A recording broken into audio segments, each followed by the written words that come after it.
warahmatullahi wabarakatuh. Hai teman-teman, adik-adik semuanya. Kenalin, nama aku Rena Lubis, biasa dipanggil Karin. Aku tuh mahasiswi Magister Psikologi UMA. Nah, teman aku yang sebelah ini namanya Aku Zakiatul Husna, biasa dipanggil Kia. Jadi kita tuh mahasiswa Magister Psikologi dari UMA. Nah, hari ini kita di sini mau ngapain? mau diskusi aja ya. Kita diskusi apa sih pagi hari ini? Kita mau bahas tipis-tipis tentang UU PLP 2022 yang terbaru ini. UU PLP itu Undang-Undang Pendidikan dan Pelayanan Psikologi. Nah, jadi di tahun 2022 ini sudah ada aturan terbaru yang berkaitan dengan segala jenis layanan, baik itu untuk psikolognya, klien dan lain sebagainya. Tapi fokus kita hari ini akan membahas di bab 5-nya aja. Nah, di bab 5-nya aja nih ya guys. Kalau misalnya teman-teman atau adik-adik mau bahas yang lain, nanti bakal kita kasih linknya. Ya kan? Iya, karena untuk bab yang lain akan dibahas sama teman-teman kami yang lain. Kita ini cuma bagian bab 5-nya doang. Iya, bab 5-nya doang gitu. Nanti kalau ada yang kurang jelas silahkan di komen di bawah sini ya kan? Jangan lupa like, share, komen dan subscribe ya Allah. Oke, yang pertama Kak Karin. Kak Karin dulu lulusan S1 Psikologi. Iya, betul. Iya.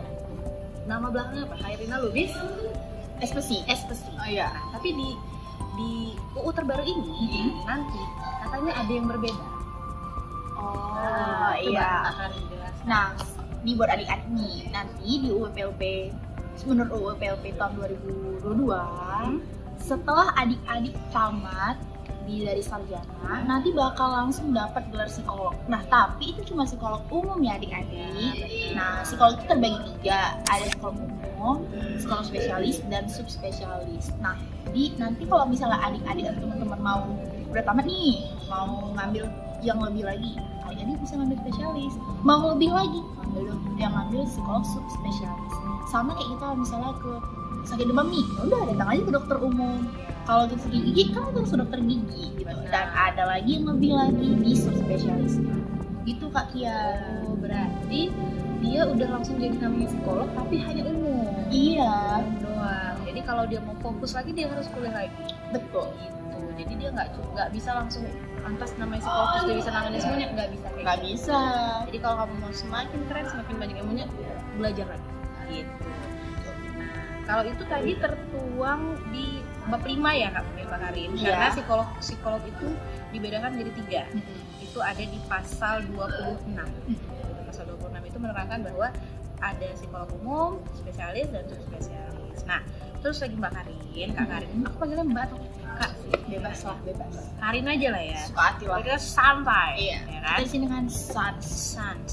Nah, aku mau tanya nih.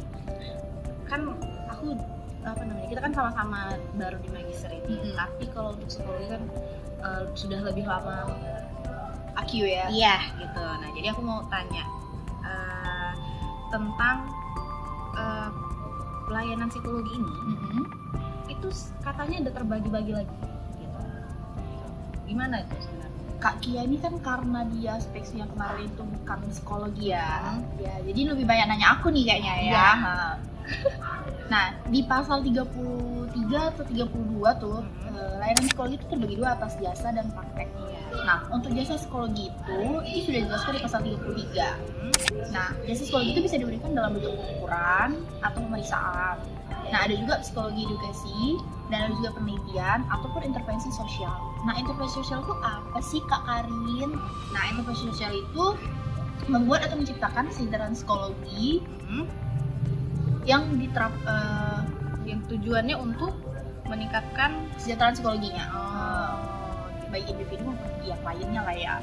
Oke, berarti tadi Kak Karin ada sebut dia pengukuran. Berarti pengukuran itu termasuk jasa lah ya? Iya. Yang dikasih sama psikolog itu ya? Betul. Nah, kalau yang setahu aku, nanti boleh teman-teman koreksi ya. Nah, jadi sepemahaman aku, pengukuran psikologi itu biasanya untuk mengukur psikologi yang dia menggunakan alat ukur. Ada alat tesnya. Iya, Jadi betul. kayak tes kecerdasan, misalnya tes intelijensi, minat bakat. dan Iya. lain sebagainya, itu termasuk dalam jasa. Iya, Terus ada juga kalau di jasa itu dia psikologi edukasi gitu. Jadi psikologi edukasi ini, psikoedukasi biasanya dia gimana ya jelasinnya, dia memberikan jenis layanannya ini dia ada impact-nya gitu. Coba kita baca dulu ya Pak Karin. Nanti kita salah paham pula. Nanti Soalnya ini undang-undang ya kan? dia undang-undang gitu. Nanti pokoknya kita baca di sini, nanti kita kalau soal itu ada di pasal 33. Ya kan? Kalau pembahasan pembagiannya ada 2, itu ada di pasal 32, ada jasa dan ada apa satu lagi Mbak Karin? Ada desain praktik Ada jasa dan praktik. Nah, kalau untuk jasa yang pertama tadi pengurusan psikologi yang menggunakan alat ukur. Terus kalau psikoedukasi itu dia di sini dijelaskan bahwa layanan psikologi dengan menggunakan konsep psikologi serta prinsip dan elemen pembelajaran yang menjadi landasan dalam merancang dan memfasilitasi dan mengevaluasi program. Nah, biasanya ini kalau sepemahamanku biasanya itu Mbak Karin biasanya psikolog sekolah. Jadi dia dengan prinsipnya psikologi, dia bisa memfasilitasi sekolah itu atau bahkan mengevaluasi suatu program yang ada di sekolah tersebut. Gitu. Jadi dia bisa bekerja sama dengan suatu sekolah atau kepala sekolah untuk merancang program tersebut. Gitu. Nah, selanjutnya kita bahas pasal yang selanjutnya. Tapi disclaimer, kalau misal ada adik-adik atau teman-teman salah nih pengucapan kami menurut adik-adik atau teman-teman, bisa komen ya kan, bisa komen, bisa bilang oh kak itu salah gitu. Kita terima saran dan kritik ya, karena kita juga lagi belajar. Iya. Ini juga salah satu tugas ya kan. Iya gitu. Jadi itu tadi masih tentang kita bahas tentang si jasa. Iya. Nah, kalau untuk praktek itu gimana? Nah, ini deh Pak. Sebenarnya kita tuh nggak di luar kepala, kita baca kok. Nah, kalau layanan praktik psikologi itu terdapat di pasal 34. Layanan praktik psikologi sebagaimana dimaksud dalam pasal 32 ayat 1, huruf B diberikan dalam bentuk intervensi psikologi ataupun bantuan psikologis awal. Nah, intervensi psikologi sebagaimana dimaksud pada ayat 1 huruf A merupakan kegiatan yang ditujukan untuk menstabilkan kondisi psikologis klien. Nah, jadi ini maksudnya gini, kalau misalnya ada klien atau individu yang datang ke psikolog, kan otomatis tuh secara ya nggak mesti sakit jiwa juga harus datang ke psikolog atau psikiater ya. Nah, tapi kan setidaknya dia pasti mengalami guncangan jiwa atau mental gitu. Ya sedikit banyak pasti dia ada kayak ngerasa, aku ini kenapa ya? Aku depresi kah atau apa gitu. Nah, psikolog ini dalam praktek psikologi itu memberikan pelayanannya gitu, memberikan pelayanannya. Jadi psikolog ini membantu menstabilkan kembali kondisi psikologis si klien ataupun individu.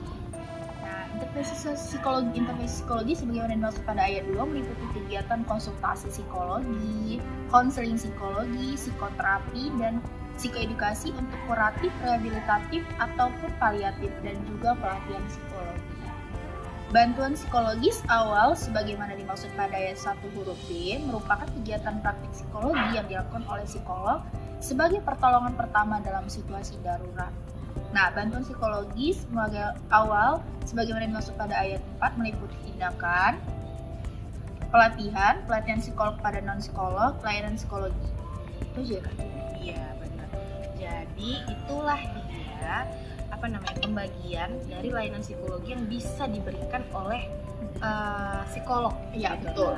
Nah, tapi harus diingat ya. Jadi untuk layanan psikologi hanya boleh dilakukan oleh psikolog. Psikolog ini adalah orang-orang yang sudah mengenyam bangku pendidikan yang khusus ya psikologi.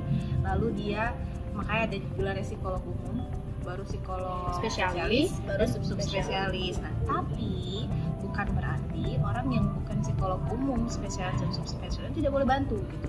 Sebenarnya itu juga udah tertuang di bab 5. Jadi dia boleh dibantu oleh akademi gitu. Jadi ilmuwan psikolog gitu. Jadi kami yang sedang ilmuwan psikologi ilmuwan psikologi yang sedang berpendidikan, menyelesaikan pendidikannya di magister psikologi ini boleh gitu membantu proses pelayanan tersebut walaupun mungkin bukan dia yang menangani langsung. Iya.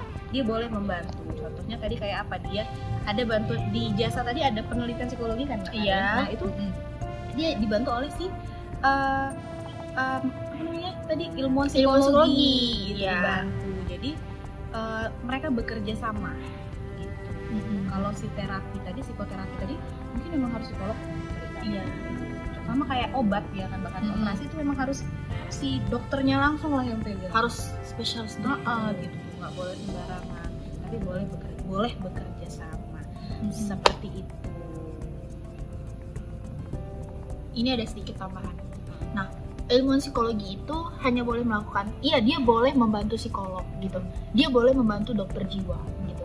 Tapi dia hanya mengevaluasi atau menganalisa klien itu, individu itu hanya melakukan melalui teori gitu. Nah, sedangkan psikolog atau psikiater ataupun dokter jiwa itu dia bisa menggunakan terapi-terapi, obat-obatan ataupun tindakan medis yang lain. Nah, sedangkan ilmuwan psikologi ini tidak boleh menggunakan tindakan medis. Gitu.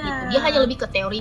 Oh iya, aku mau melakukan evaluasi klien ini atau individu ini dengan teori si ini gitu, ataupun dengan pendekatan psikologis yang ini gitu, atau dengan konseling si ini gitu. Nah, ilmuwan psikologi itu memang agak terbatas ya kawan-kawannya. Makanya nanti kalau misalnya kawan-kawan nih udah masuk di dunia psikologi, ya setidaknya langsung aja nih ambil psikolognya gitu.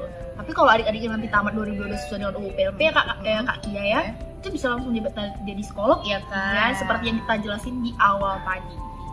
Seperti itu. Oke.